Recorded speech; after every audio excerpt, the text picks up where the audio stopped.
Join us as career changers, company leaders, industry experts, and others who have been in your shoes share their stories, insights, and lessons learned to help you find enjoyment through employment in the tech world.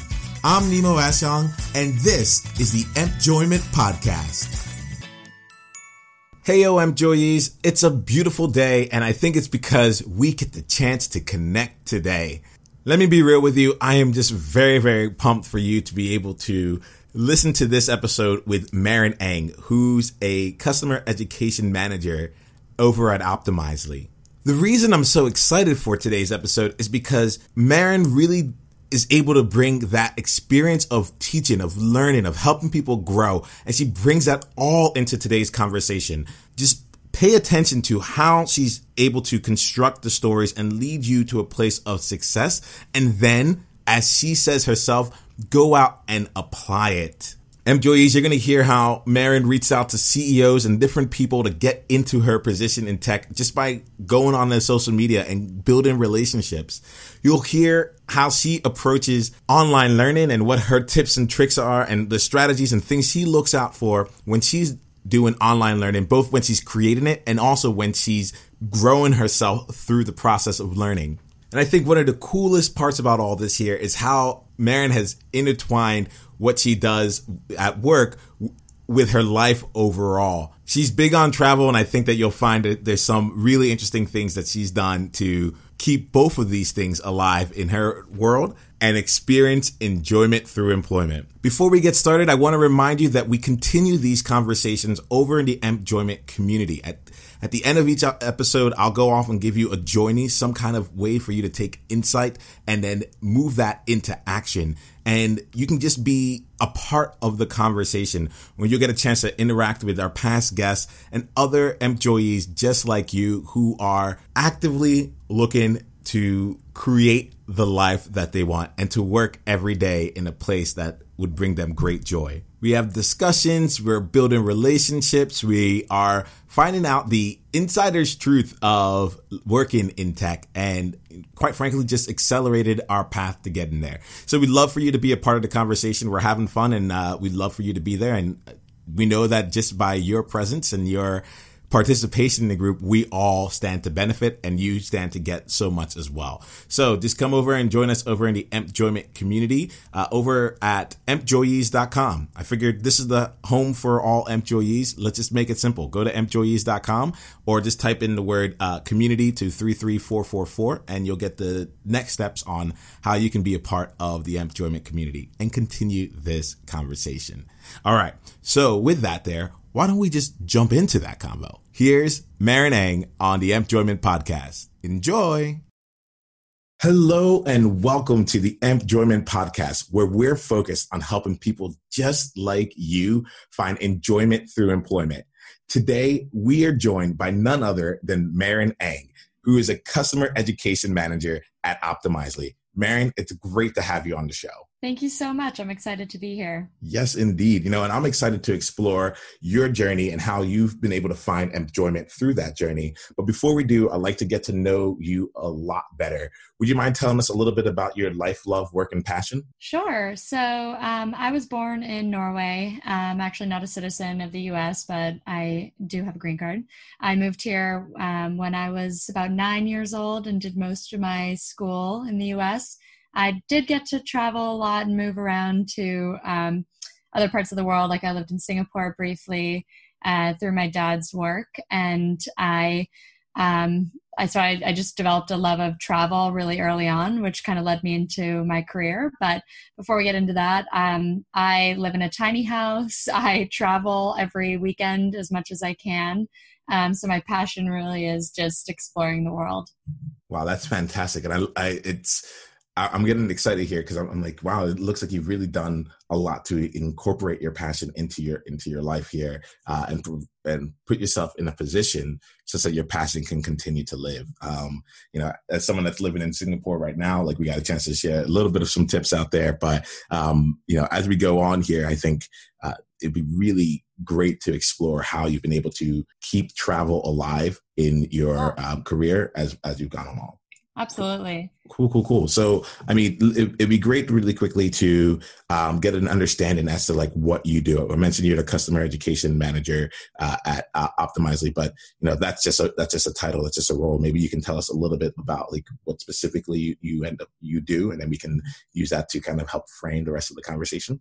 Sure. So as a customer education manager, I work on our customer facing team. So what we do is develop content, learning programs, in application guides for our platform. And we work with customers in order to not only start off their onboarding smoothly and set them up for success there, but provide continued learning throughout the course of their journey with Optimizely. And my role in particular, I manage our self-paced training programs. So what that means is that I build online learning modules. So much like if you've ever taken a course through Coursera or lynda.com, similar content where we go through self-paced modules that a customer can take at their convenience. So that's kind of what I do personally. Wow, that's fantastic. And, from my past personal experience, I've spent some time working with some online courses. And I know that a lot of employees out there are likely going to be taking things like Coursera or Udemy, which are also self-based courses there. So, at some point during the conversation, I'd love to dive into kind of how you help keep like retention up and, help what you found for best practices for people who are going through and learning on their own. But before we get there, so that's a little bit of a teaser, employees. Before we get there, why don't we go ahead and hear a little bit about like how you look at the world here. Do you mind sharing with us a success quote or a mantra that you use to keep yourself successful? Sure. So it's a bit silly, but I've totally stolen Nike's line of just do it. I come from a family that's worked really hard to get to where we are. And I feel like I've constantly just kept working, and I've developed such a skill with efficiency. So I try never to find excuses to not do my job or go after what I want to do, whether it's personally or professionally. So every time I get stuck, I just think, just do it. And once it's done, then you move on. Ooh, man, this is going to be an incredible episode. I love this here. Can you give us an example recently of how you maybe decided to just do it in your either in your life or in your work recently? Yeah, I mean, personally speaking, I live in the San Francisco Bay Area, and the housing situation is a bit of a nightmare. And I wanted to stay in the Bay Area and work in the Bay Area. But you had to get a little bit creative to do it. So I have been thinking about buying a tiny house on wheels. Google tiny houses if you're not familiar. But I thought about it and I just did it. I went for it. It's a little bit crazy and very strange. But bought a tiny house and never been happier. But on the professional side, that this happens all the time. I mean, there's always challenges, and especially in technology, I'm always learning something new. And there might be roadblocks along the way with a project, or it might seem daunting to have to learn a new product at my own company, and I just have to keep telling myself to just do it. So that's something I try to live by every day. Well, thanks for that. And I'm getting ready to, as soon as we get done with this call, go Google tiny house myself here. So with this here, we've talked a little bit about like what you do, and we're seeing how you kind of view the world of just doing it. And I think that's part of what has allowed you to be so successful here. It would be really great is to maybe just get a picture of your journey. Just like, how did things start out for you, Marin? How did you end up in this role here? And if you can just walk us through kind of like where you would consider the beginning of your journey to enjoyment through employment. If you can walk us through that, that'll be absolutely wonderful. Yeah, for sure. So I mentioned travel being a huge passion of mine earlier, and I think my like upbringing and how much I lived outside the country and traveled outside the country kind of led me into my career. I started out I studied international affairs and Arabic in college, but after college, rather than doing some more cookie cutter kind of nonprofit or non-government work, I ended up working for a hotel. I started at the front desk and I loved it. So I guess it was a bit risky in the sense that that wasn't what my parents wanted or what I feel like society would want from the degree that I got. But I loved the hotel world. I ended up moving to Connecticut to work for another hotel. And what drew me to that was just the dream of travel and, being able to help people that are on their own vacations or business travel and just making them happy. But as with most things, you always want to go bigger and explore more. So I started wondering, looking at technology that we used at the hotel. And in one particular situation, we had a guest call to ask if they could charge their electric car at our hotel, but we didn't have any electric chargers. So I decided to buy one and build a hotel, and I got in a lot of trouble for that. But it ended up in making the customer experience a lot better, and it ended up getting our hotel in a magazine for being this eco-friendly property. So I just took some risks and some chances and started wondering if there were other opportunities out there where I could use my creativity and still work in travel, or at least move into something more fast-paced. So I started looking at companies out in San Francisco in particular, just because there's so many opportunities out here in technology in particular. And to be honest, like, applying for jobs is so hard. I mean, you're competing with thousands of really qualified people, in some cases for certain jobs. So I went to Twitter and I started looking up the CEOs of different travel technology companies.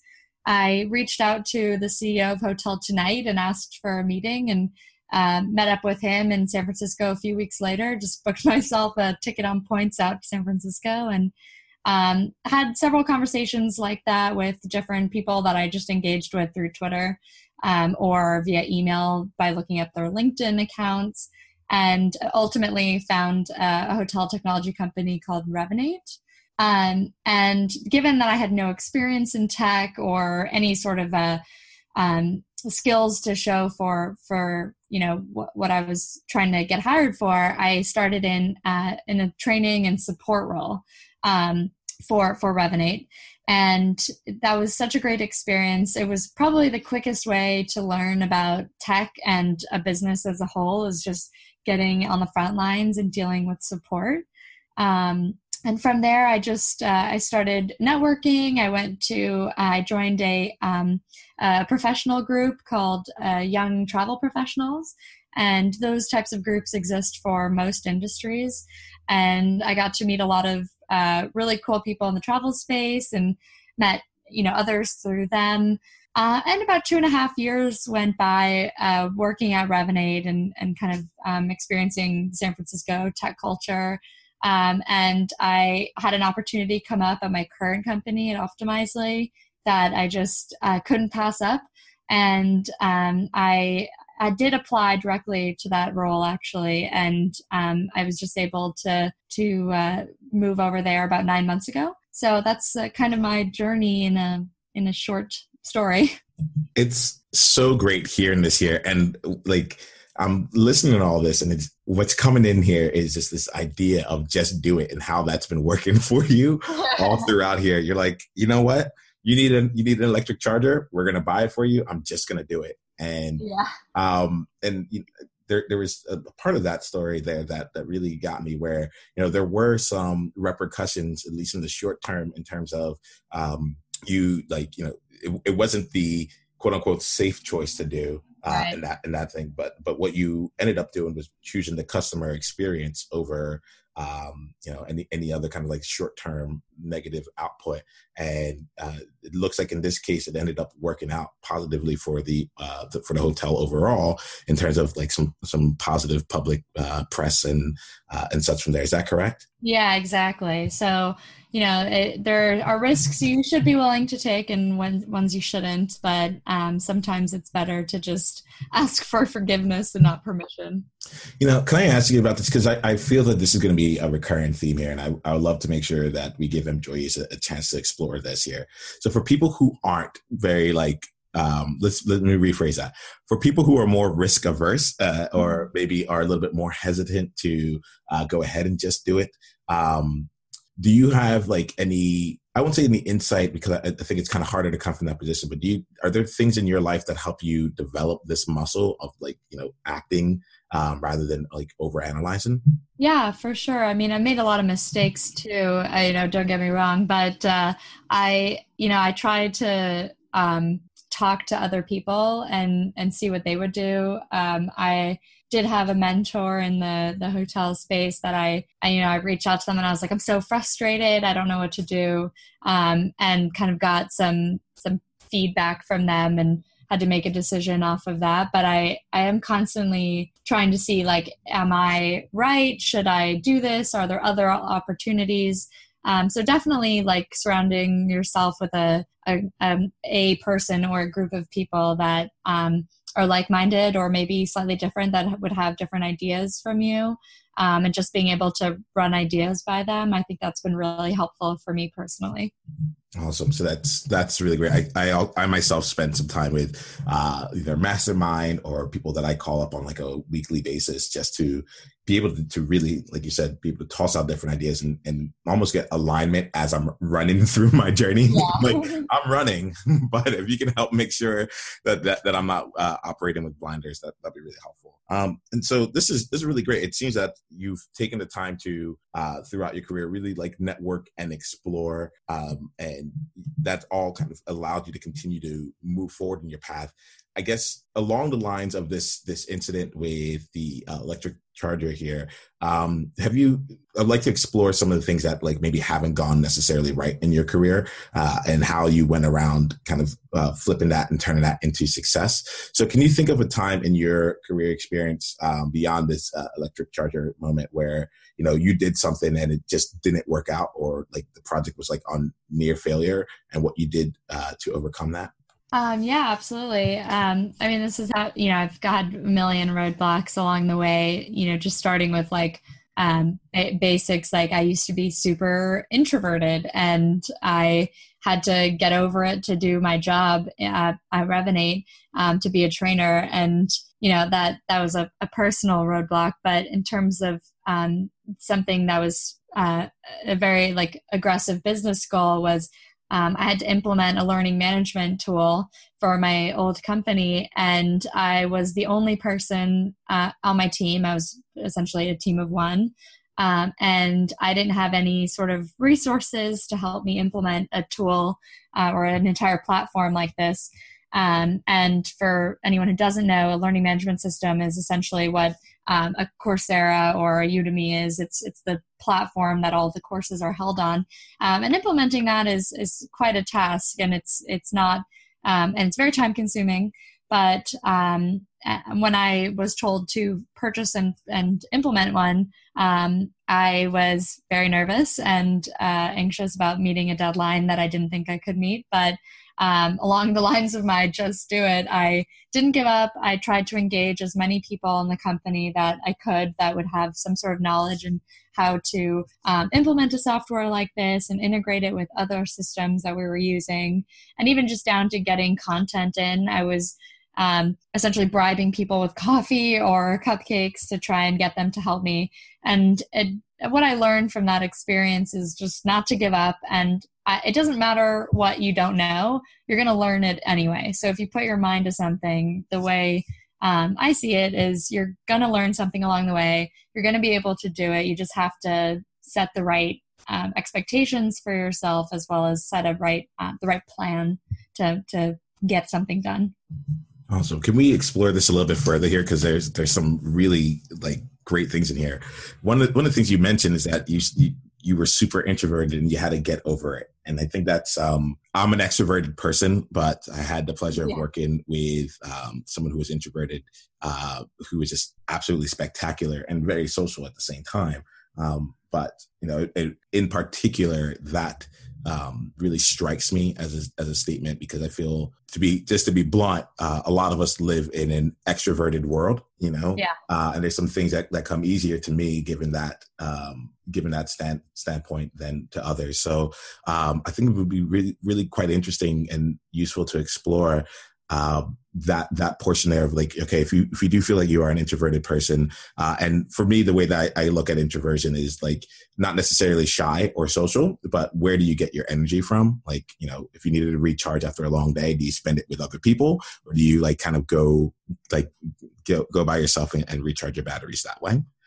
I'd be curious how you, using the same example here of this LMS experience, how did you make these coffee chats and all these other things you were doing, given that you were introverted from Yeah, I mean, to be honest, like no one would believe, if you talk to anyone I know, they wouldn't even believe that I used to be so introverted. I was so afraid to like ask for help or to reach out or like be very social, frankly, but I had to overcome those things pretty early on, like working for a hotel and then doing trainings for my old company for customers. And I feel like it just, for me personally, it just came from like gaining a confidence to be able to like do what I had to do during the day and then go home and kind of re-energize by myself. But in terms of like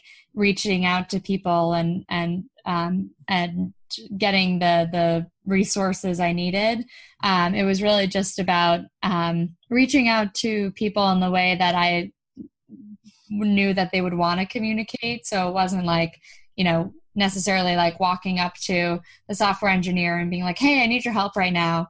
It was more about like setting up a meeting and providing them with like an agenda of what I wanted to talk about, and then ultimately bribing them for me to buy them coffee. So it's just kind of overcoming like mental barriers where I didn't feel comfortable necessarily in the beginning reaching out to people and kind of communicating with them. But ultimately, it was just about getting the right confidence and knowing that at the end of the day, I could go home and relax.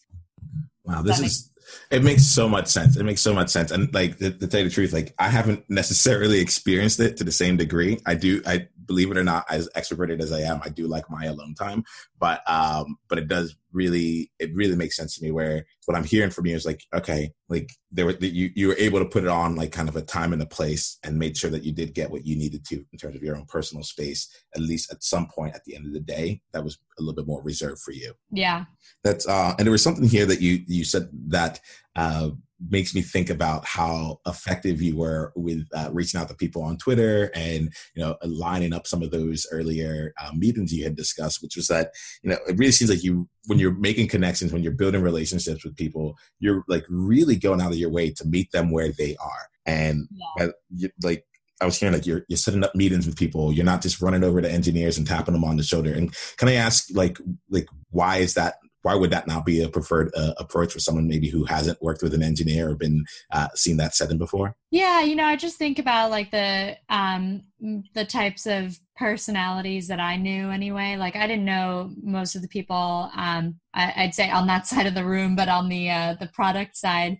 But just from like my experience, interacting with them in the hallways or at the office, they're busy people. A lot of people are busy. You don't have to be an engineer to be doing work 24/7, but it was more just about like understanding or getting the vibe from how they interacted with each other. And I now am a very social person. People can come up to me and I would never be bothered by that at my desk. But I just, think about where people are in their life or in their job and try to like be respectful of their space. And I know like even just asking the smallest favor of people, you could be one of 500 favors they're getting that day.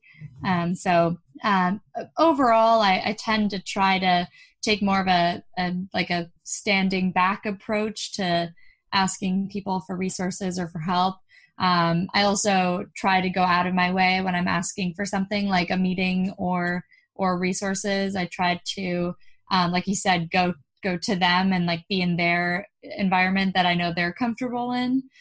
Whether that's, professionally, like at work, trying to get help implementing a software, or with the CEO of Hotel Tonight, I would never ask him to come to me. I want to make it so little effort for them that, and make that clear to them. Absolutely. Well, this is spectacular. And Marin, I do just want to pause real quick just to give you kudos for just being very authentic, building, like going out. And I don't really like the word networking because I think a lot of people do it wrong. And what you're doing right here is like you're building meaningful relationships with people on a consistent basis. And I just want to recognize that for what it is, which is just awesome. And it's one of those things where I also recognize that it took a lot of work and it takes a lot of work, and you continue to put in that work. It's not, from what you're saying, you didn't just naturally start this way, but you kept just doing it, and you overall built a muscle that now makes you pretty exceptional in terms of being able to make connections there. So if you don't mind, I'm just going to call it out as I see it or as I'm hearing it. Like that's pretty phenomenal. Kudos to you. Thank you. Yeah. Well, like let's keep on this trend of kudos here and take things and look at something that you're really proud of around the work that you've done or about your journey to find enjoyment through employment. Would you mind taking us to a specific moment? Just like we want to almost like just be a fly on the wall watching this as it's unfolding. Can you tell us about one of your proudest moments that you've had along your journey? Sure. Yeah. I've definitely had a lot of things that have been, have given me faith along the way. But at my last company, shortly before I left, like I mentioned, I was kind of on a team by myself. And for about the 7 years that the company had been in existence, as a software company, you want your support site to be this beacon of hope for customers looking for answers, and it should really reflect the brand and the software as it is, and it shouldn't be an afterthought, in my opinion. And for 7 years, I don't think much had changed there in terms of the experience for the user and in terms of the content that was available on the support center. I mean, if you think about your best experience looking for answers online, I bet you could probably picture one. And that's what I wanted my company to be for our customers. So I decided it was time to rebuild that knowledge center, and that's no small task in itself. It's buying new software and moving all of that content over and updating all that content, and for software companies in particular, things move really fast. I mean, new products come out, new features come out, features get taken away. So I rebuilt the knowledge base, and it took about 6 months of full-on effort. But we were able to update all the content, remake all the videos, and really provide an experience that was ideal or at least better for the customer, and provide the content that they were asking for and support. So that did a lot for me in terms of helping me find a new role, which of course that helped my resume a lot, but it also just gave me the experience of building something from the ground up that was recognized by the entire company and by customers. And it still exists today. So that's pretty cool too. Whoa, congratulations on that there. It's so much fun there. And it's funny. So you said a software company, things move fast. There's a lot of moving parts that are taken in there that are happening at the same time. But this project still took you 6 months, or am I right in saying 2 quarters in this in this regard, right? So I'm sure you just a lot of times in the tech world we'll talk about things in terms of quarters, and you might be used to setting annual goals. There might be chunked down into every 3 months or every quarter what you're looking to get done. Yeah. So, looking at this as a 2-quarter project here, do you mind me asking, because this is clearly a success and it's still standing up there, but it involved a lot of moving parts. How did you go about project managing this let's start with that question. Yeah, sure. How did you go about project managing this as success? Yeah. So for me, I love tools that work. So I started with a Jira project, and Jira is essentially a project management tool that many tech companies use. And what I did was I listed out the main objectives of the project, and I broke it out into essentially chunks of work that could be completed sequentially. So I started with phase 1, and then I had phase 2, and then I had phase 3 at the end there. So I brought in early on, as I've learned in the past, I brought in anyone I thought might be needed in the project. I brought them in for them to understand the project plan and understand their role in that project, even if it was just providing something really basic or something that was really simple 6 months out. So getting the right people involved early was really important. And I think that applies to most things in my professional life that I've learned. So starting with that was important. And then I tried to list out every single possible outcome, whether it's good or bad. And I try to, at the time I wrote out, it was probably 300, little bullet points, but it was every step that had to get done in order to complete the project.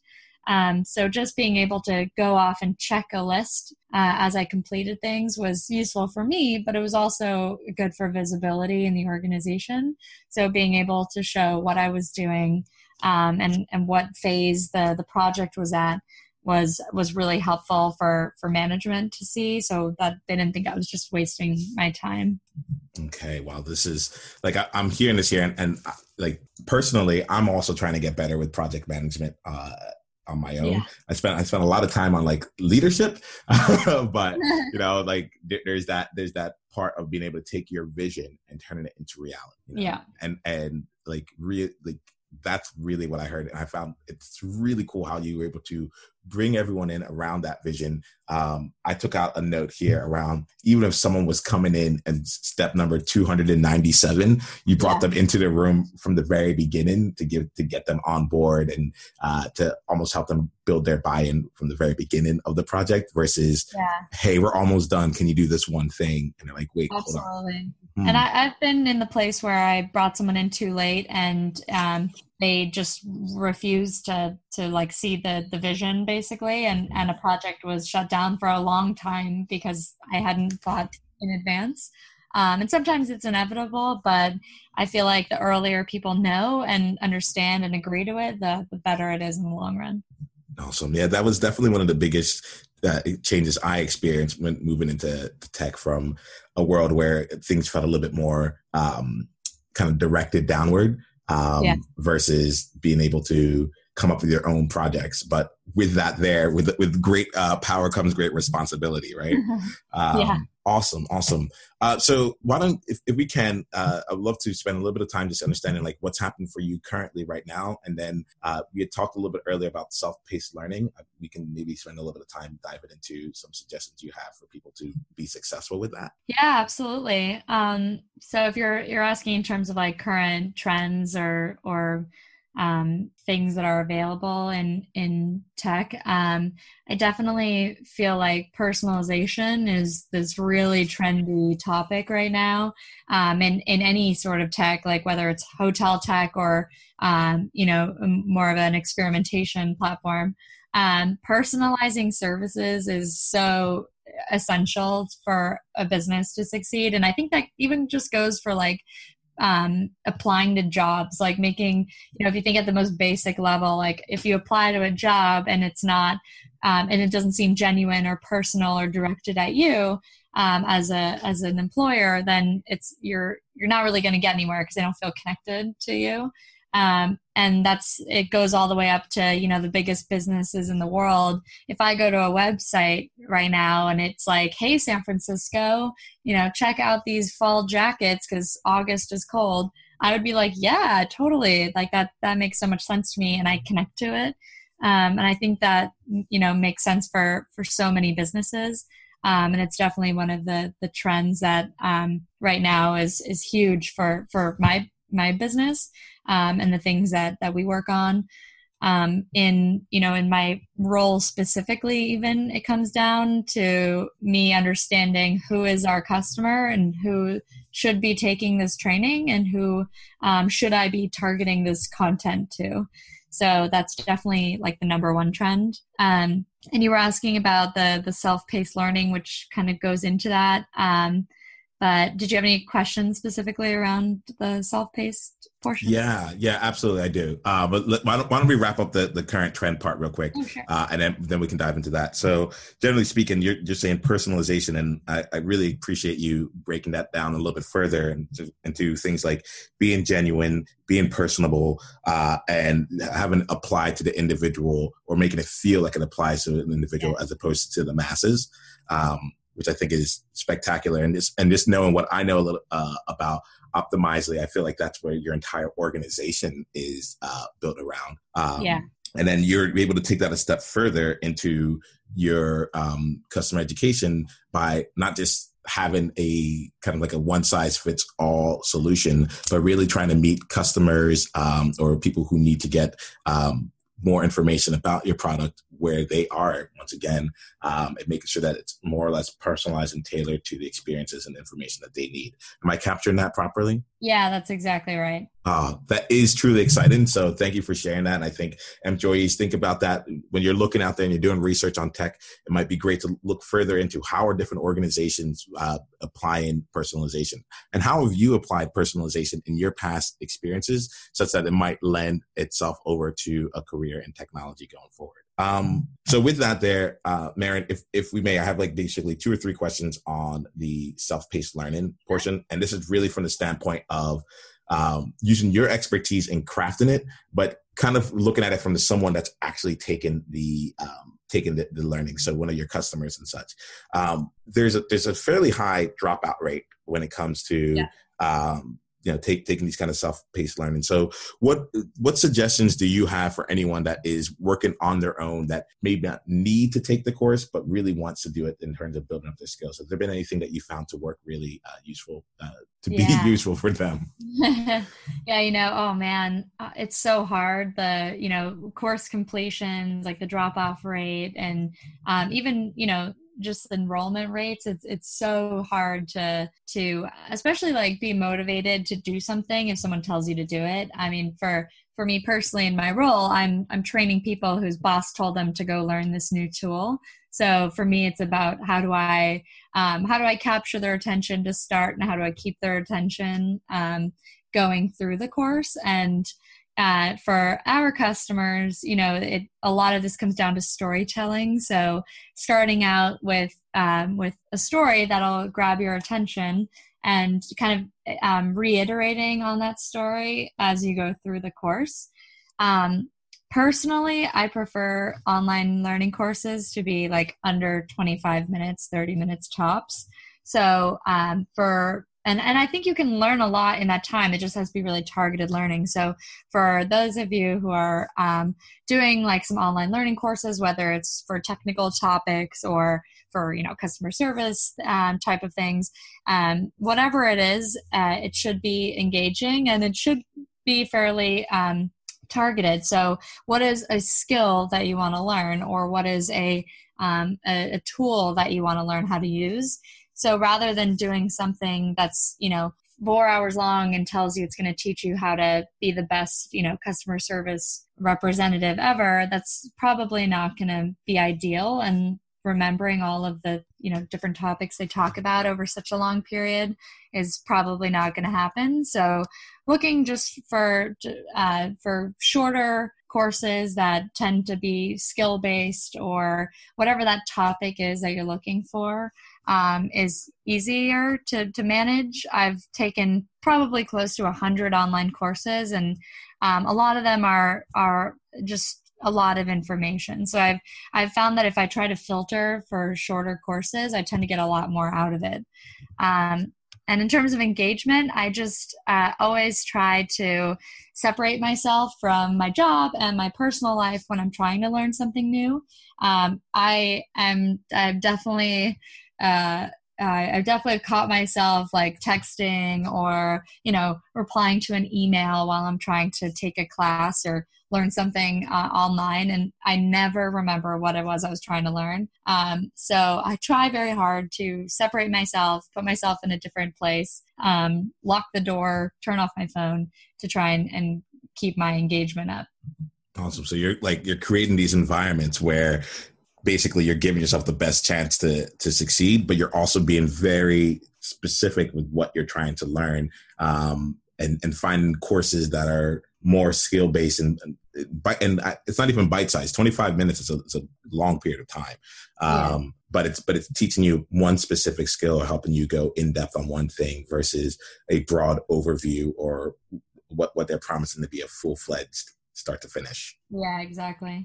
I like that a lot there. And can I ask you, this is something I was thinking about for employees out here. I'd be kind of curious as to how you found online learning versus like project work, and more or less with the idea being coming to online learning with an objective that you want to have to accomplish in terms of applications, and then using the online learning to supplement, as opposed to, let's say, starting out and learning the as much as you can from the very beginning, and then going out and trying to apply it based on all the wealth of knowledge that you've taken in.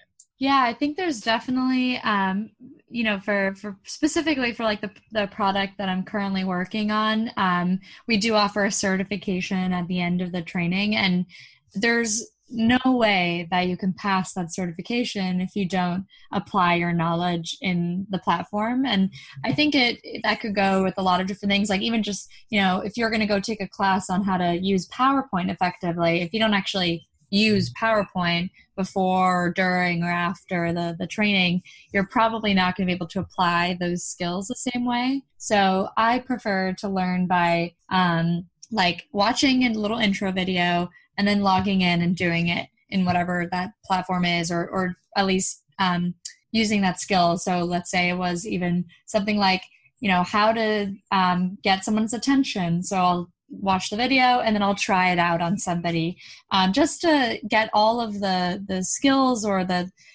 things that they're trying to teach me. I'm trying to basically memorize them and make that a muscle memory. So that's why bite-sized chunks are really good for most people, not everyone, of course, but I think being able to step back intermittently and apply the skills is a really important way to make sure you get the most out of online learning specifically, and applying those skills, whatever that might be, throughout your learning. Oh, thank you so much there, Marin. And, we've come to our time here, but I want to make sure that I just basically leave an opportunity for you to ask any questions of me, if you have any, or any questions that you want to know from the employee community. And then maybe I'll wrap up with one other question. We can end it from there. I don't have any questions for the listeners specifically, but I do encourage you to take chances in tech and to just apply, or have conversations. So find people that inspire you, and try to ask them for coffee or chat online, or virtual conversation. There's just a lot you can learn from people in the space without ever having to have it be a job interview necessarily. So just thinking about what you want to learn and who might know those things is a good step forward into jumping into the tech world. Thank you so much for that, Marin. Well, Marin, I do appreciate you taking the time here today to just tell us about your journey, walk us through your role, and also just I don't know. I'm inspired. I'm inspired to travel myself now. I don't have a tiny house, but for those of you that go out and Google, I think that this is going to be a meaningful conversation on multiple fronts. So with that, Marin, just want to say thank you once again for taking the time to join us here on the Enjoyment Podcast. We're looking forward to your ongoing success and really just appreciate everything that you had to offer today. Thank you so much. Whoosh. Did Marin deliver or what? I mean, there were so many actionable takeaways in there. And I really feel that just understanding her process of being able to drive that LMS project across her organization, I feel like that just really gave me a chance to see, like, what does it actually take to get things done in tech? And how do you do it? How do you do it successfully? And I'm so happy that she ended up sharing that story with all of us here so we can walk away with something tangible. I want to make sure that we do get something tangible out of this, and that's by taking this conversation and moving it into something that applies to us. How does this apply to you here? You just heard this here. Marin has shared so much insight. So what are you going to do with it? I invite you to come over to the Enjoyment community, where today we're going to have a journey that's just set out just for you and this episode. So Marin shared a number of best practices to help you not only select your next online learning experience, but also make the most of it so you can apply it in your life and see tangible results and growth. So what we'd like for you to do is to come over to the Enjoyment community and share with us the best online learning experience. It could be a course, a group, a coaching, whatever it is for you that you've taken, and what made that experience so impactful to you. I think that's super important because now we're going to be able to get in there, see what some of the best resources are out there, and also what are some of the things that people are doing in order to get more from it. And to be honest, to make the most of their money and their time. Whenever you listen to this conversation, just go on there and use the hashtag joining13 so that we can continue to track and build upon the conversation regardless of when you listen to this episode. So I'll see you over in the Enjoyment community. Just go to empjoyees.com. That's EMPJOYEES.com and come be a part of this. So with that, Empjoyees, I will see you again quite shortly. Until then, here is to experience and enjoy each and every day. Take care, y'all.